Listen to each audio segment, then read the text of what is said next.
This is day 17 of me building a billion-dollar business in public, and as always, we're going to start off with YouTube Q&A, where I answer your guys' questions that you leave in the form of comments. So if you want to ask me a question, drop a comment down below.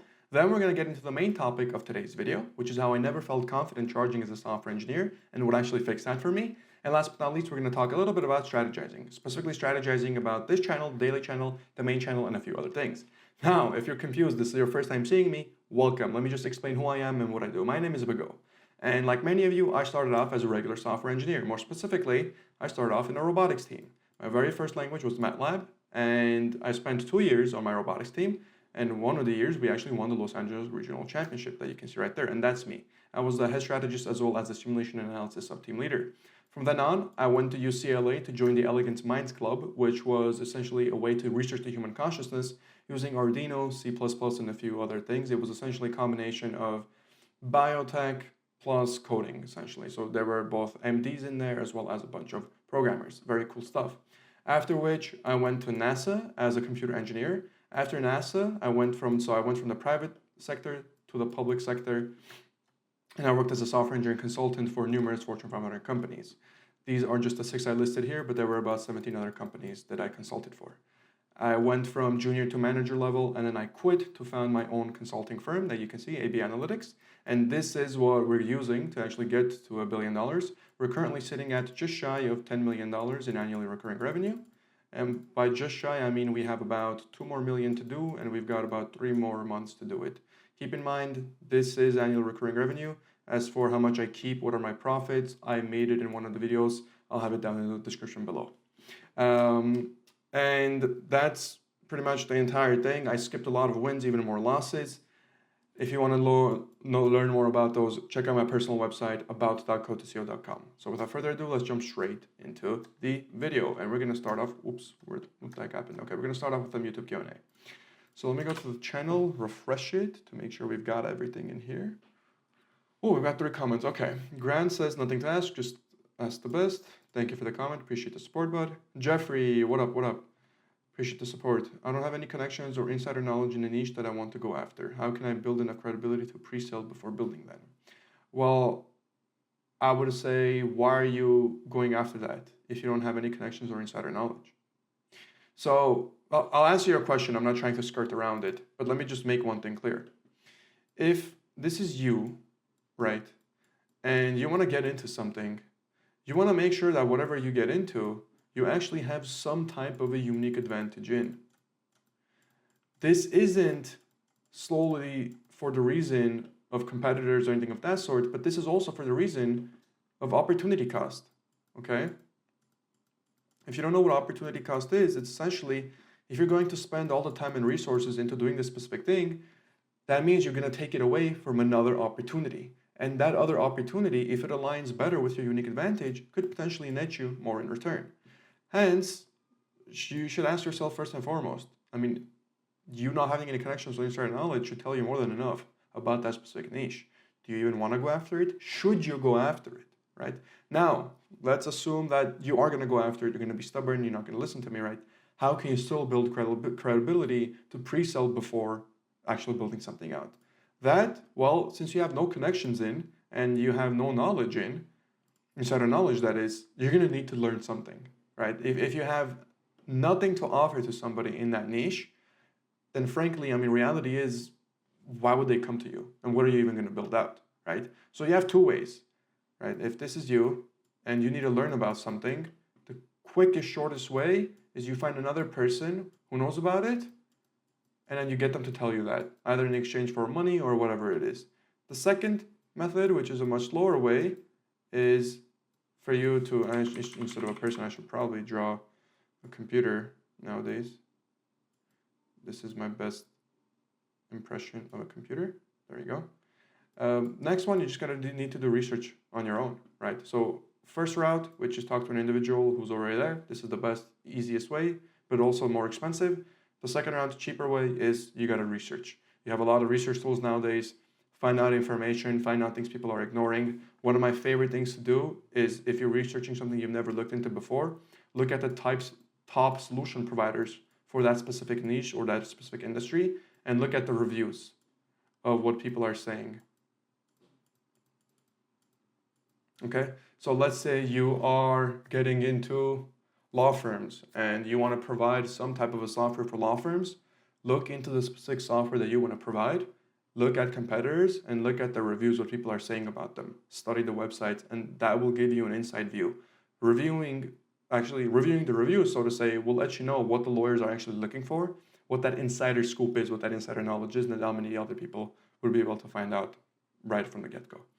And you can use Gemini research, you can use ChatGPT deep research, use deep research to help you with this. It is a tool at the end of the day. So thank you for the question. But I wouldn't even get into this if you don't have the connections or the insider knowledge, because think of the opportunity cost. And then, I'm going to butcher this, Dietrich Mateschitz. Okay, I don't know if I said that right.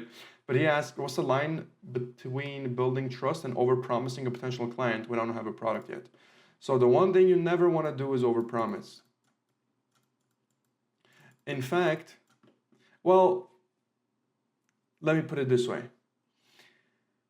If you're going to overpromise, you need to make sure you overdeliver, but it's very hard to overdeliver when you overpromise. Ideally, this is your best bet, right? Because this makes the sell easier and it makes the fulfillment process better and increases LTV because they're going to come back to you for more.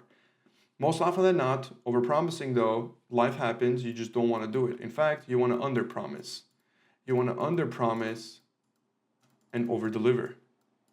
But the underpromise still needs to be good enough for them to actually buy from you and for you to actually sell to them. So then let me explain how you're going to do that. When you don't have a product and you're building trust with them, all they need to do, right, to like understand that they can trust you and all these things, you need to be what's called present, okay? Because a person can trust you, right? You can be credible, you can be all these things, but at the end of the day, you can still flop when it comes to fulfilling, right? So what you don't want to do is overpromise, because actually, believe it or not, overpromising is the opposite of trust. Because if I come to you and then you try to sell me on everything, you say, I can do this, I can do that, sure, we'll even do this too, I'm going to get a bit skeptical. I'm going to be like, wait, is he just saying all these things so he can just sell me and get my money as quickly as possible? However, if you tell me, hey, I'll be straight up with you. A, B, C we can do, but D and F, like, sure, we can get to it, but honestly, I'm not going to promise you anything. It's just outside our scope of work. It's outside of our scope of expertise. That's not what we're trying to sell you on. That's not what we're trying to improve here. I know for a fact we can help you with ABC. We can try for, let's say, DNF, but I'm just going to let you know I'm not going to put that in promise or anything. That way, I'll know in the back of my mind, okay, I can trust this guy because he's not an expert at everything, and he told me what he's an expert in. When you do that, when you show that vulnerability, people begin to trust you more because, end of the day, just keep it honest, right? Honesty is the best policy for a reason. If you can't do something, don't promise it. And if you can't deliver it, don't promise it either. It kills all the trust that somebody will have in you. And a lot of times, especially if you're selling to smarter individuals, they'll know when you're overpromising.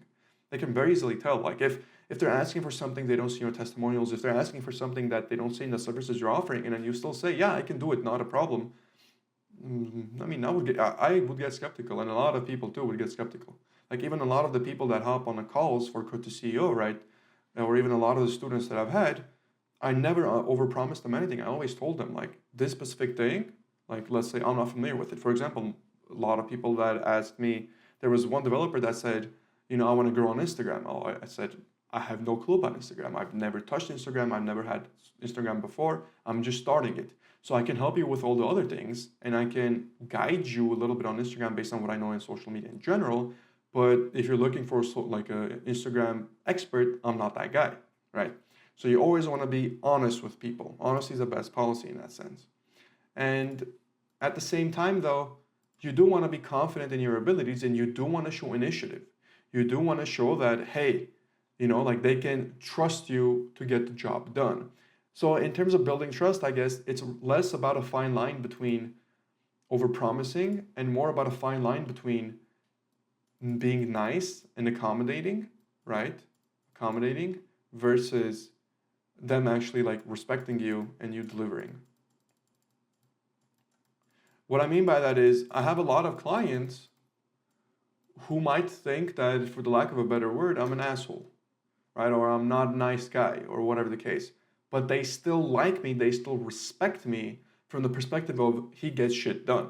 Like I know if I go with him, I go to him for this problem, he's gonna get it done. Sure, he might not be the kindest guy or whatever, but he'll get it done. So that's what you really want. You want people to trust you and respect you in this aspect of a business, but you don't need them to like you too much. Okay? Now, you still need them to like you someone for them to not hate you because people buy from those they like, but you don't need to go out of your way to build trust in that sense because it can also come up as a little bit, weird in that sense. So hopefully that answered your question as well. Thank you so much for the questions. Let me refresh to make sure that we covered everything. We did. Okay, perfect. So let's go back to the main topic of today's video. And it's about how I never felt confident charging as a software engineer and what fixed that. So this is specifically actually talking about how I never felt confident charging for a product that I yet did not have. Because think about the psychology of it. I'm on a sales call with somebody, right? And I'm selling them something that I yet don't have. I'm telling them, yes, like this is what we're gonna do, this is the results you're gonna get, blah, blah, blah, blah, blah. This is what we're looking forward to, but I still don't have the product yet. So I always thought in the back of my mind, like, first off, it's not gonna work, nobody's gonna buy it. Second, I felt bad because I felt like I was lying to people in a sense, even though I told them straight up, the product doesn't exist yet. But when the product does exist, it will do X, Y, and Z, right? And it just I felt uncomfortable. I don't know how to explain it. Like you have to be in that situation for you to know, like, and you don't really put in the 100% of the effort because you already assume, okay, it's not gonna work, nobody's gonna buy it. The way I got out of this was actually the same doctor-patient analogy that I use. The way I learned about it, the way I even came upon it, was one of my client stories. So I'll tell you about it now. One of my very first clients that I got that got me out of, the hard, difficult situation of me not being able to pay rent and whatever, they introduced me to another client. So they essentially referred me to another individual. Now, that individual, I was completely new to. It was specifically a marketing agency, and this is the first time, like I had ran ads before and stuff, but I never considered myself an ad guru. They wanted specific data analytics for their ads to be able to break down who the ICP was and essentially make smart decisions right on the fly. I think this was before Facebook really had any type of like AI insights. And I did not feel confident whatsoever selling them on anything because I did not know even if I could deliver the service. I was confident in my abilities to figure it out, but at the same time, I don't know how long it would take me to figure out, and they were already ready to buy from me. That's the crazy part too, is that they were ready to give me their money. I just didn't want the money because I didn't want the responsibility of me taking the money and then me failing, right? Me not being able to fulfill.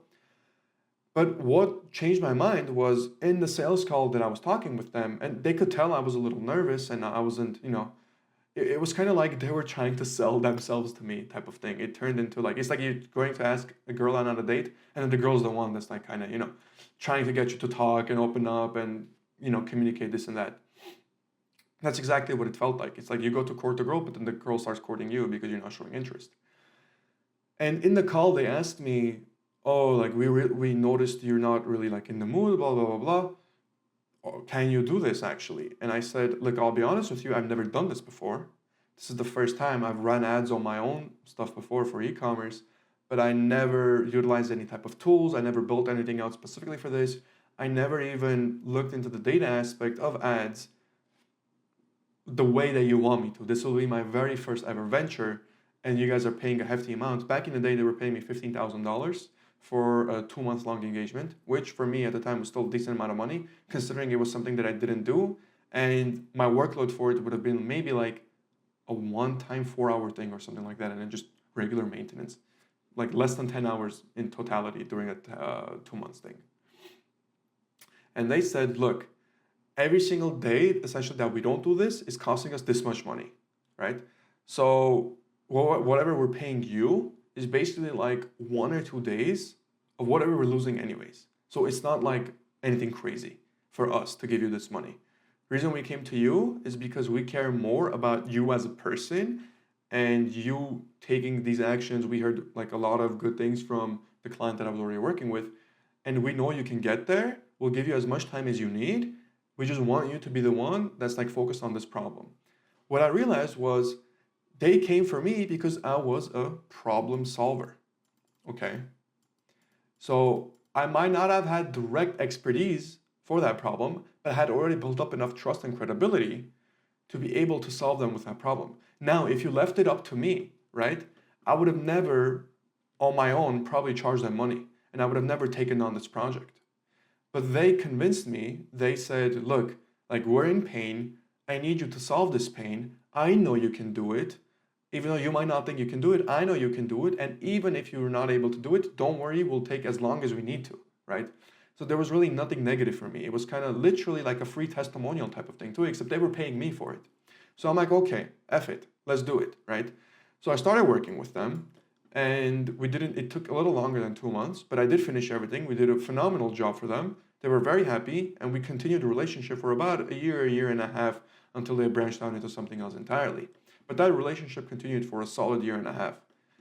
The main point after this, I realized, I'm like, okay, if somebody's actually in pain, then it doesn't matter if I don't know it, I'm not 100% confident in it. As long as there's even an ounce of chance that I can be of help to them, that I can quote unquote save their life, it is my duty to help them, right? It is my duty to sell them. And this is where the mentality of doctor-patient actually arises in me, because I realized this is actually how doctors are in reality too. They don't always know the answers. Every single surgeon that goes into surgery, in the back of their mind, they're like, I can't nick an artery. Like, what if something happens? The patient's life is in my hands, and they still go through with the surgery. That's an immense responsibility on their shoulders. And frankly, this is exactly how software engineer kind of feels too. I know that's a crazy analogy, but think of it this way.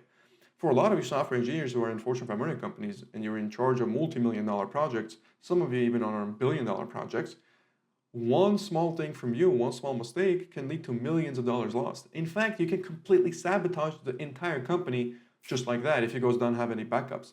Any CTO of any company or any principal engineer of any company can do irreparable damage to that company, whether it's to the image of the company, whether it's to the products of the company, if they really want to. So software engineers, in a sense, are pretty powerful if they want to be malicious with it. And at the same exact time, they can be extremely powerful if they want to be gracious with it. So this is why, once I understood this mentality, I thought, okay, it doesn't matter if I don't have a product. It doesn't matter if I don't have the SaaS or whatever it is that I'm going to be offering. If I know for a fact, I trust my own abilities, I know I can solve that one specific problem, right? Then what I'm going to do is I'm going to tell them that, hey, I'll be honest, I haven't solved this before, or this is what the situation is. I know I can get you there. I'm just going to need X, Y, and Z from you. But I will always, always, always try to sell, and I will never give up on that sell if I know for a fact there's at least a 1% chance that I can be of help to them. And I know that they're going to be better off with me than without me. And when you're in this mindset, it actually becomes so much easier to sell. Because let me explain what ends up happening. Before this, you're sort of not committed. It's kind of like going cliff diving, right? And then you constantly run up to the edge to jump, and then you see the height, you get scared. So you just go back. You come up again, you get scared, go back. Come up again, decide not to do it until somebody just pushes you from the back. And then now you have no choice, and then you end up in the water. You end up in the water, you realize, wait, it's actually not that bad. I'm going to go do it again. So the second time you climb back up, and this time nobody has to push you, you do it again because it was fun, right? This is exactly what this felt like to me. The cliff was me committing to this project, right? And then the push was the client just telling me, just do it, like, we got you. From then on, I just had to do it on my own. And the main problem behind this, the main reason it's so foreign to us is because at a 9 to 5, this is not how it works. At a 9 to 5, we do our work and then we get our payments, right? Bi-weekly, monthly, whatever the case.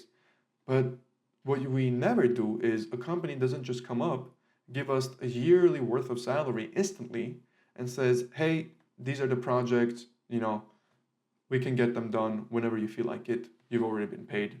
We need this done by, let's say, end of the year, have it done. That's not how they do it, right? Nobody ever pays you ahead of time, especially not in a 9 to 5. That's why it's called a salary. You don't get paid ahead of time. You get paid on a cadence, a bi-weekly, a monthly. Hell, even when they do equity vesting or even bonuses, right? What they'll tell you is, oh, you'll get this bonus if you stay an extra year or something. So it's the complete opposite of this. That's why it's so foreign to us. But in business, this is something that's quite normal. In business, this is how things can work. And this is how main things actually should work, if you think about it. Because whatever you're going to be creating for the business is going to be very highly customized anyways, most often than not. It's the customer and the client, right? Excuse me, customer and the business owner relationship that really matters here.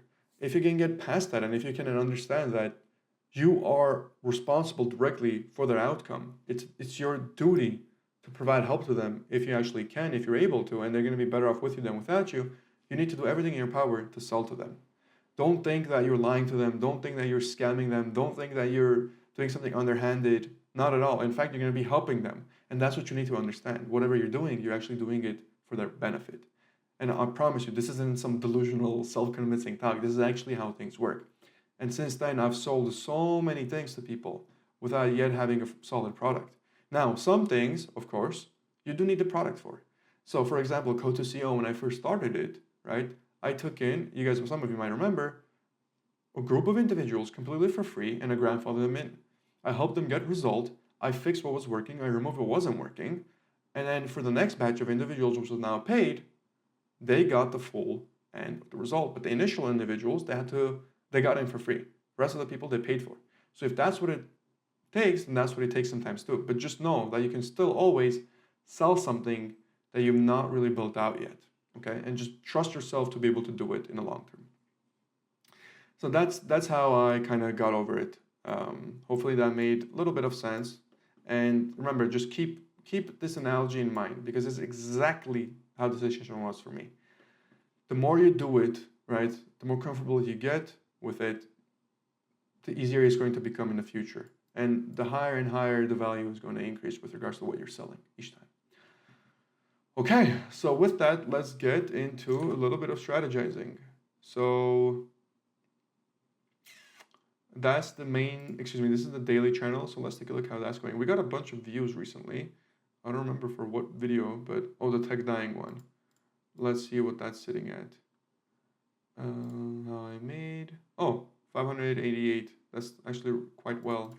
Let's see what happened with the impressions. Yeah, it picked up right over here around. 6 subs from it, impressions clicked through. 10,000 impressions. That's actually really good. And then this thumbnail is currently winning. Okay. So we got a little bit of flood on this one with regards to views. I think that was it. Nothing over here as well. Okay. So this one, still continuing. What is that? Like dislike ratio. I wish people left comments so I understand what they didn't like about it. But there's nothing wrong said in that. So we'll see what ends up happening with this new video that's going to go up. Okay, let's move on to our main channel. So let me refresh this. Oh, there's so many comments here. I just don't have the time to get to these. Why do you look like Luke Velmar? So many people say that, but I don't see it, to be honest with you. For this one, our views are still roughly around the same. We're actually increasing a little bit here, but you'll see a lot more content coming out that's going to be, you can say, like the old style with regards to the topics that people were primarily looking forward to. We're going to tone down on the new stuff a little bit, and we're going to focus on the core problems that you guys are having. So that's what the direction is going. And following that, I don't know if you can, actually this logged out, but another thing that I'm doing right now is I'm reworking the VSL. So I'm reworking the VSL, this one, and then we're going to change up the headline and the subheadline as well a little bit to match our ICP better, because I think now we got a lock on who actually we really like working with and who we can get the best results for. So that's what we're honing down on. So you'll see the VSL change probably by the end of this week, as well as a few other things on our website. But that's pretty much it in terms of updates. Trying to see if there's anything else, but I believe that's it for now. So thank you all for watching. If you have any questions, just drop it down in the comments below. And if you're interested at all with working with me, just click the first link down below too. Book a free call. Just see if I can even, you would be a good fit for C2C. If not, don't worry about it. As always, thank you so much for watching and have a good one.